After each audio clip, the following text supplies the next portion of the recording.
Well, folks, it's now time to start our professional session, and it is my pleasure to introduce the Deputy Commanding General for Support of the 101st Airborne Division, Air Assault, Brigadier General Todd Royar, representing the Commanding General, Major General Andrew Prof, who is currently deployed. Todd? Thanks.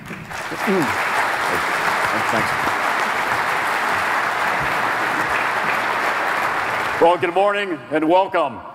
So again, on behalf of Major General Pappas, who you know is deployed, Fort Campbell and the 101st Airborne Division is absolutely honored to be the host command again this year for the symposium. What a great honor to be able to have a great set of aviators come back into the backyard of Fort Campbell and the 101st. Now, as you know, Major General Pappas is deployed. He deployed several weeks ago to Resolute Support, along with the rest of the division headquarters. But like all of you, you all know deployments, and the rest of those aviators at Fort Campbell are no different. The 101st Combat Aviation Brigade, ably led by Colonel Craig Alia, is getting ready to deploy. And of course, the fantastic Night Stalkers are always on that constant treadmill, answering the nation's call, superbly led by Colonel Phil Ryan. Now, the one thing I do know is that General Pappas, he and I have known each other for the past 30 years, and we've had the opportunity to serve together in combat.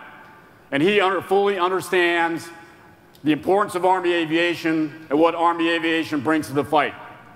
And he trusted me to go ahead and be able to relay those words to you today. But after we were discussing a little bit, he came quickly to realize that I would not do it nearly as good as he would, which I agreed to.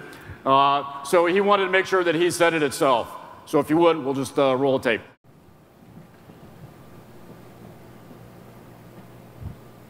Hey, greetings from Afghanistan and welcome to this year's symposium.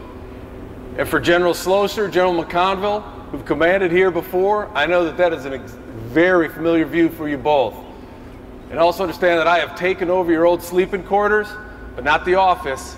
As we move to the new headquarters, apropos for this event, the cab commander now occupies that office.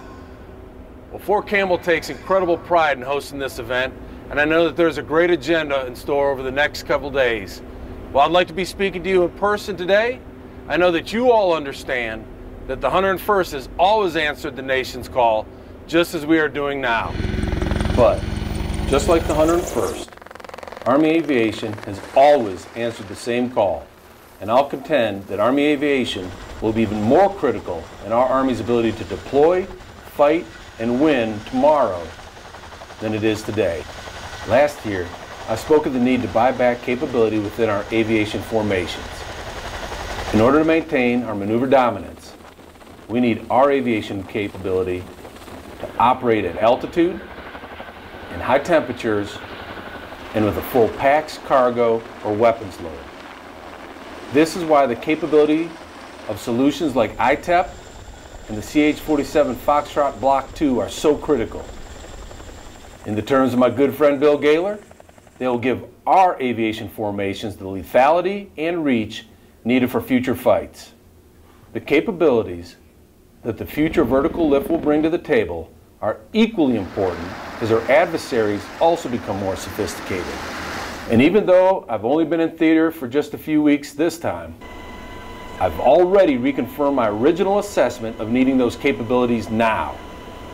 As an Army, we can't afford to start and stop programs anymore, because at the end of the day, it's the soldiers on the ground that pay the ultimate price for any delays. However, I also want to make it clear that in addition to capability, we also need to look at Army Aviation's capacity.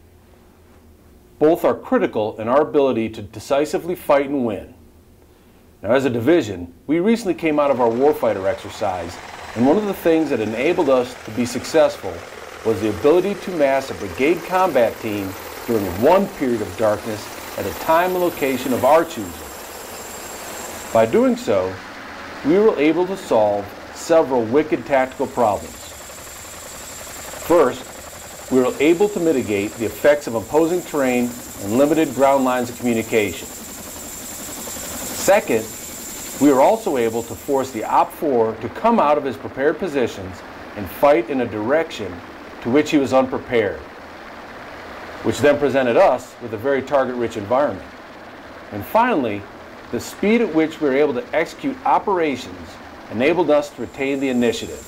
Our success was driven by our ability to quickly mass sufficient combat power in the enemy's rear area or on his assailable flank. Without sufficient assets to lift a BCT, I assessed that we would have been merely an annoyance to the OP4 commander and not necessarily made him change his course of action. However, moving a BCT's with a combat power forced him to react in a manner for which he was unprepared. As the old adage goes, quantity has a quality all its own. So in our efforts to continually increase our capability, I'd ask that we remember that we also need capacity within Army aviation in order for ground maneuver elements to decisively dominate our adversaries. It is a combination of both capability and capacity that gives our combatant commanders the options that they need. Hey, in closing, I know that you have a great symposium ahead of you, and I am proud to serve alongside the greatest aviators in the world and the entire aviation enterprise that supports them. Air Assault and Army Strong. Hooah!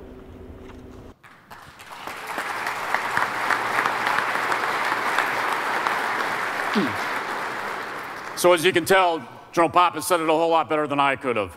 But what a great opportunity, again, to serve as the host command. We welcome everybody here to this year's event and look forward to the great discussions we'll have. So thank you very much. Thanks, Phil. Oh, thanks for taking the time out of a very busy schedule when you're the guy back running the division on this end. Welcome in Air Assault.